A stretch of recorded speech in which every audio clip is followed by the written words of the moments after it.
5 বছর হয় বিদেশে আইছে বোকা প্রবাসী। কিছুদিন পর যাবে বাড়ি, মুখে অনেক হাসি।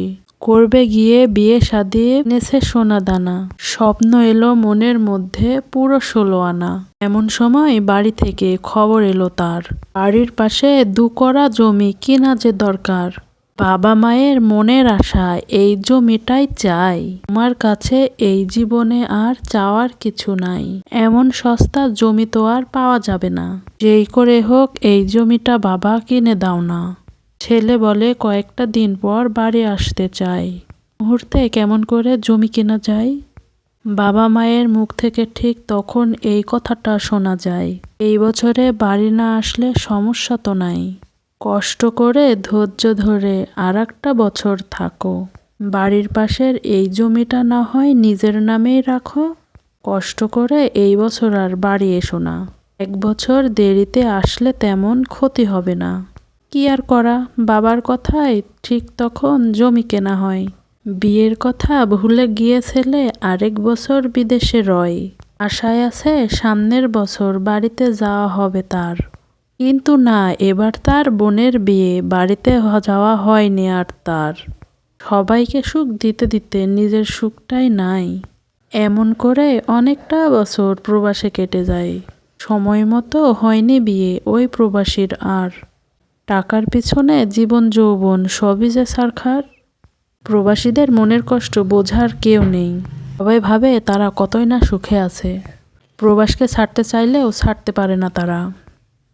ওই যে সবাইকে সুখী রাখতে হবে। বিদেশে যাওয়ার আগে ভাবে বিদেশে গিয়ে বেশি টাকা পয়সা কামাবে, কিন্তু বিদেশে গিয়ে টাকার চাইতে কষ্ট বেশি কামাই।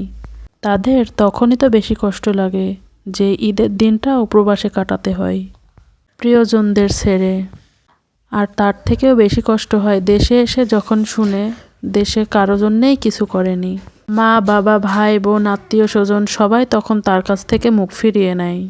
হাজার হাজার গল্প আছে এমন প্রবাসীদের, কিছুটা তুলে ধরার চেষ্টা করেছি মাত্র। আশা করি প্রবাসীদের সবাই সম্মান দেবেন, তাদের কষ্টগুলো বুঝবেন। আর কিছু কিছু মা বাবাদের প্রতি আমার অনুরোধ, নিজের ছেলেকে কোনোদিন টাকার মেশিন ভাববেন না। নিজেদের মন মানসিকতা পাল্টান, দেখবেন সমাজটা একদিন অনেক সুন্দর হয়ে গেছে।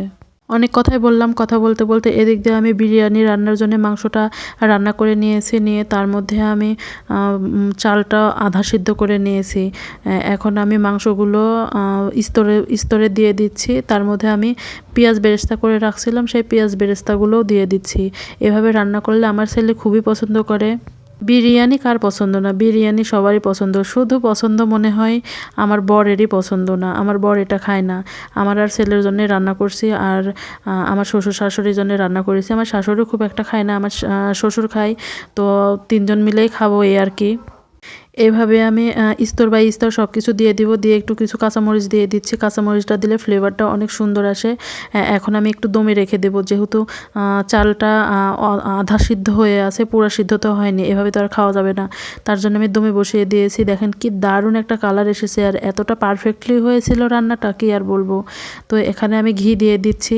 ঘি দিলে তো খুবই সুন্দর একটা ফ্লেভার আসে। বিরিয়ানিতে ঘি দিব না তাই কি কখনো হয়? আমি খুব একটা ভালো রান্নাবান্না পারি না, যতটুকু পেরেছি সেইভাবেই রান্না করেছি।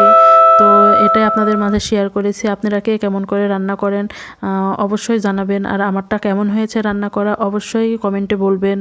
এখন অবধি আমার ভিডিওটি যে আপু ভাইয়ারা দেখছেন তাদেরকে তো অসংখ্য ধন্যবাদ। লাইক কমেন্ট ও ফলো দিয়ে আমার পাশেই থাকবেন।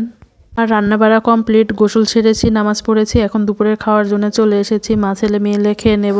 আপনাদের ভাই এখনও আসেনি, ও একটু দেরি করে খাবে, আর ও তো বিরিয়ানি খায় না, ওর জন্য ভাত রান্না করেছি।